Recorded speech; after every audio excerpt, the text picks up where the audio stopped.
que se deve fazer quando está numa igreja que segue doutrinas do Antigo Testamento? Quase 2000 anos atrás, Jesus morreu na cruz e deu para nós uma nova aliança. Hebreus capítulo 9, do versículo 15 a 17, diz: Por isso mesmo, ele é o mediador da nova aliança, a fim de que, intervindo a morte para a remissão das transgressões que havia sob a primeira aliança, recebam a promessa da eterna herança aqueles que têm sido chamados. Porque onde há testamento, é necessário que intervenha a morte do testador. Pois um testamento só é confirmado no caso de mortos, visto que de maneira nenhuma tem força de lei enquanto vive o testador. Mas hoje, 2000 anos depois, muitas igrejas continuam voltando ao Antigo Testamento para justificar suas doutrinas e práticas. Algumas igrejas procuram pegar o sistema de sacerdócio baseado nos levitas do Antigo Testamento. Outras justificam batismo de crianças recém-nascidas, porque no Antigo Testamento circuncidavam meninos de 8 dias. Ainda outros procuram justificar a cobrança do dízimo, o uso de instrumentos musicais, guardar o sábado, defender certas leis e regras de comidas e várias outras coisas baseadas no Antigo Testamento. O que nós devemos fazer hoje em dia? Devemos entender que a palavra de Cristo é o que nos governa hoje e que nós devemos procurar ajudar a igreja a se aperfeiçoar, corrigindo qualquer doutrina ou prática que não faz parte desta mensagem da aliança de Cristo. Em alguns casos, quando a igreja recusa corrigir essas coisas, nós vamos ter que sair do meio da coisa errada para fazer a vontade de Deus. Mas alguém diz, espere um pouquinho, não existe igreja perfeita, então o que adianta sair de uma porque vai para outra imperfeita? Realmente não existe igreja perfeita aqui na face da terra.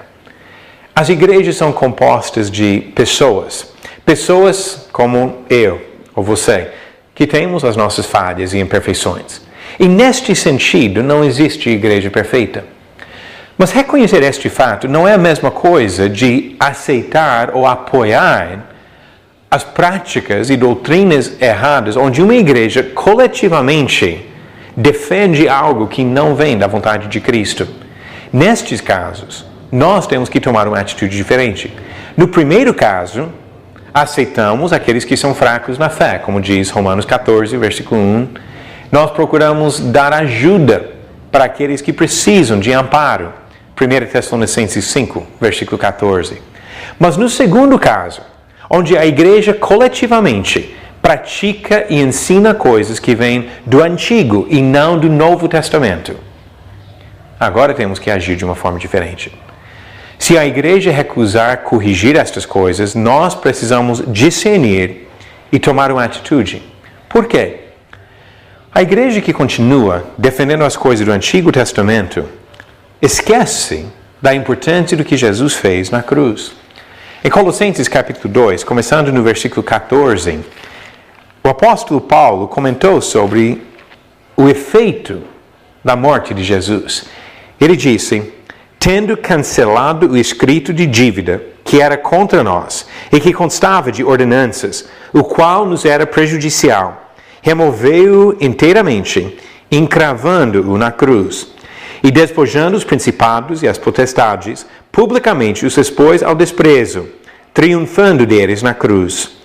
Ninguém, pois, vos julgue por causa de comida e bebida, ou dia de festa, ou lua nova, ou sábados, porque tudo isso tem sido sombra das coisas que haviam de vir.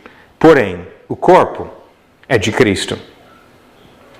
Trechos como este mostram para nós que devemos ficar com a nova aliança que Jesus introduziu após a sua morte, e não voltar à sombra do Antigo Testamento.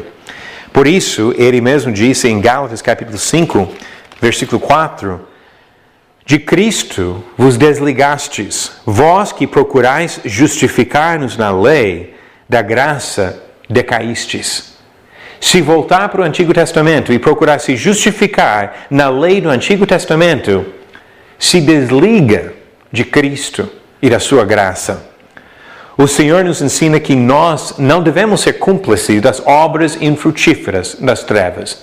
Não devemos apoiar aqueles que ensinam e praticam coisas contra a vontade de Deus.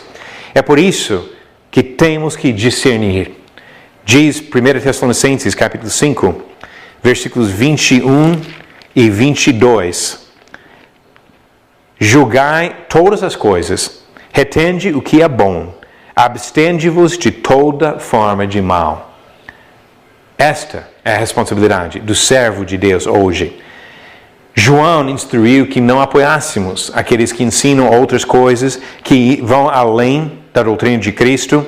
Inclusive, ele usou palavras fortes, a segunda carta dele, no versículo 9, onde diz: todo aquele que ultrapassa a doutrina de Cristo e nela não permanece, não tem Deus. O que permanece na doutrina, esse tem tanto pai como filho. E olha o que ele disse nos dois versículos seguintes, versículos 10 e 11. Se alguém vem ter convosco e não traz esta doutrina, não o recebais em casa, nem lhes deis as boas-vindas. Porquanto aquele que lhe dá boas-vindas faz-se cúmplice das suas obras más. Nós não devemos nos fazer cúmplices daqueles que ensinam doutrinas erradas e praticam coisas que não têm a permissão de Jesus Cristo. Se você está numa igreja que insiste em manter práticas e doutrinas do Antigo Testamento e recusa mudar, mesmo quando você mostra o que a palavra de Deus diz, você deve sair dela. Não deve continuar sendo cúmplice das obras erradas. Mas quando sai de uma igreja, agora vai ter que enfrentar algumas decisões difíceis. O que vai fazer? Onde vai congregar? Pode simplesmente se isolar e viver a sua vida cristã independente de qualquer outra pessoa? Não, não pode. Porque a palavra de Deus mostra que nós devemos fazer parte de um grupo de pessoas, chamada na Bíblia de igreja. Pessoas que procuram servir a Ele. E devemos ter uma participação ativa com estas pessoas. Hebreus capítulo 10, versículo 24 diz: consideremos-nos também uns aos outros para nos estimularmos ao amor e às boas obras. Não deixemos de congregar-nos, como é costume de alguns.